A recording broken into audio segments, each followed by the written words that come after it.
Notre Dame is number one. Notre Dame with a miracle win as a He's going in. Notre Dame has scored. Okay, our Thursday practice was one where we try to really work on crowd control and the noise and communication and 2-minute drills. So we got a lot of that work done today. Got our guys, really focused in on the specifics of a big game, and that is taking care of the football, making sure our special teams are sound. We've gone over every trick play that Michigan State could possibly run against us. So, all the things that you would expect in a big game that you want to tackle in terms of, the situations, and we went through all that today, and good week of preparation. Our guys are confident, and they prepared well, and they should be.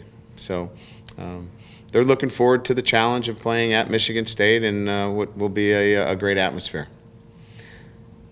Questions?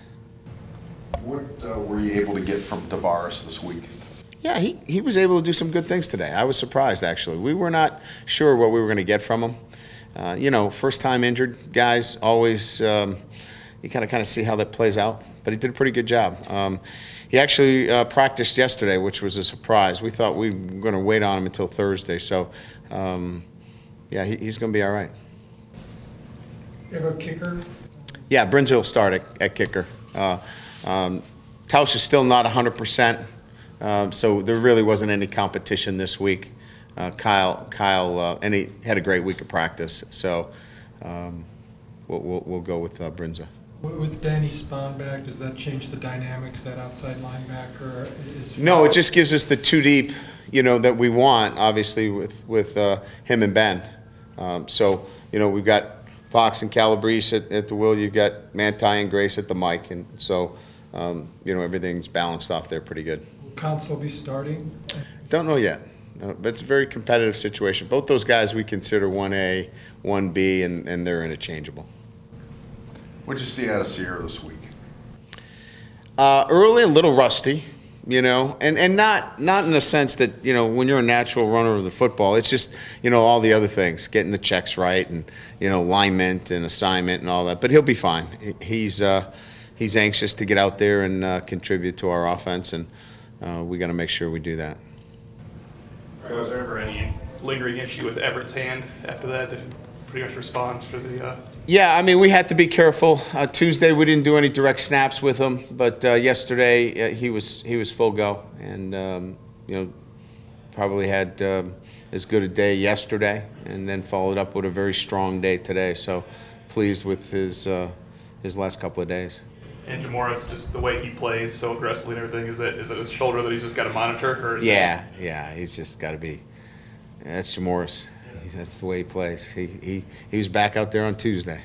Ryan, it appears, Manti's had a real rough week away from football. What can you share with us about his situation? Well, he lost some people very close to him, and it's obviously taken a toll on him. Our players have been there for him. There's been a great support, and we'll support him. He'll be with us. He practiced. He'll be playing Saturday against Michigan State, and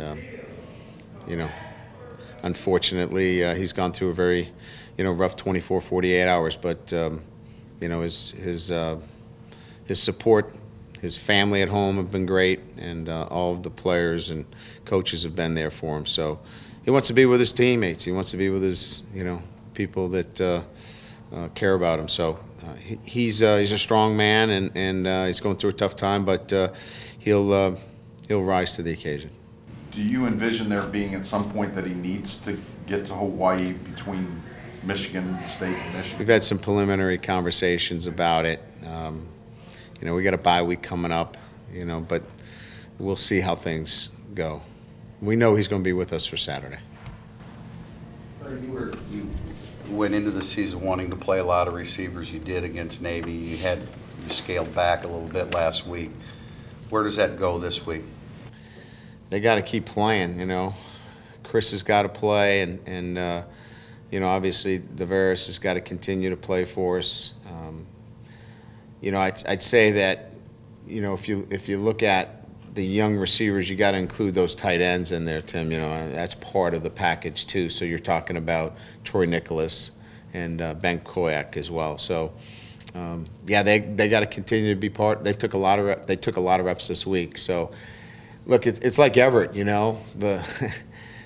We've unwrapped it. They're out there and they got to continue to learn and continue to grow. It's a long season. They're all going to have to play significant roles for us. Coach, can you talk about the relationship with ACC and how that affects you guys in football? I thought they said that we joined the SEC in football. Oh, we were going to the ACC. Oh, so we've got that corrected. All right, good. I used that joke in the staff meeting today with my football staff. They didn't laugh. There was no laughing. I think it's a great relationship. Obviously, as it relates to football, the tradition of independence was important.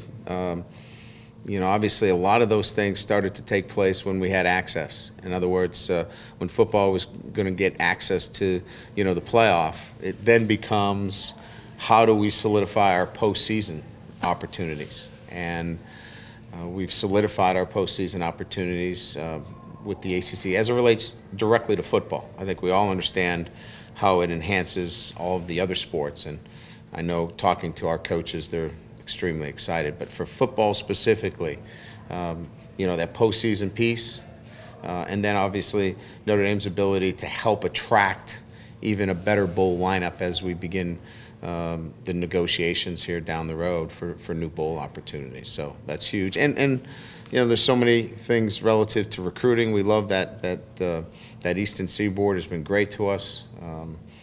We'll maintain our West Coast ties, playing games out on the West Coast. Of course, we're in the Midwest. I think it's, for us in recruiting, we couldn't have been more pleased, from a recruiting standpoint. It just continues to build in some of the geographical areas that have the demographics for Division I players, so all those are positive. Right, Michigan State could possibly take a hit here and there. Is that a little bit of a worry because those have been such great games for this program? Yeah, I mean, there's going to have to be some give and take, in terms of who we play. And I think Jack made it pretty clear that we'll maintain some traditional rivalries, and certainly there's going to be a Big Ten component there. But, we'll see how that goes. I mean, we're going to try to make it, work with the entire Big Ten. There's some great schools that I personally like to see us play as well. Michigan State's been a great rivalry.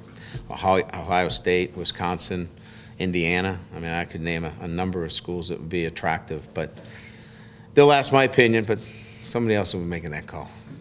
Any downside or any immediate concern when you shift into playing more ACC schools? And I can't see it, Tim, in any shape or fashion. I mean, obviously, if every year you have to play Florida State, Clemson, Virginia Tech, Miami, whatever the case may be, then obviously you have to balance your schedule off. But, I think it's going to rotate out well. I can't find a downside to it. So that was your first question about how that's going to be determined, who you play and how many per year, and which teams per year. I'm living in 2012 right now.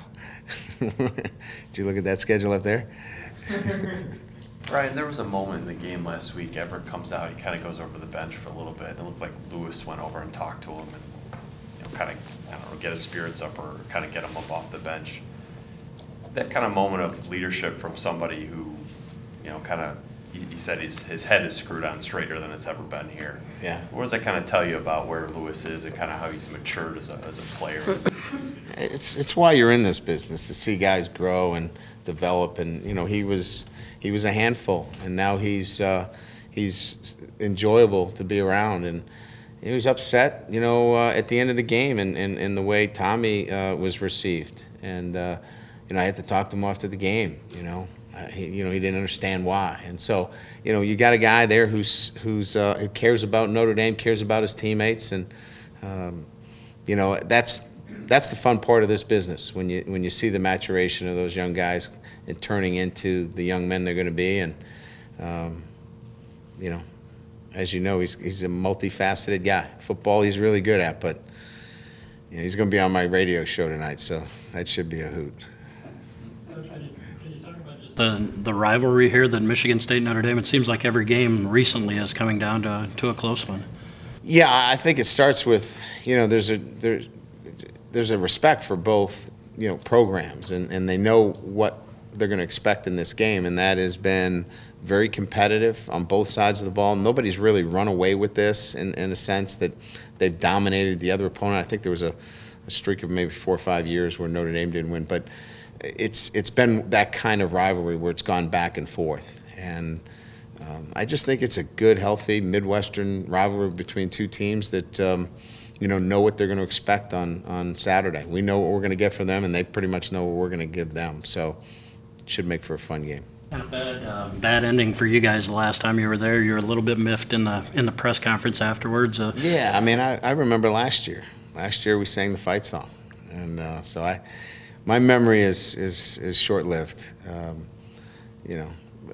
There's many ups and downs in games where you're very competitive, and yeah, we've focused on this week more than we don't play videos about the fake field goal, nor do we play the end of the game when we took a victory kneel. So it's just get focused on this week.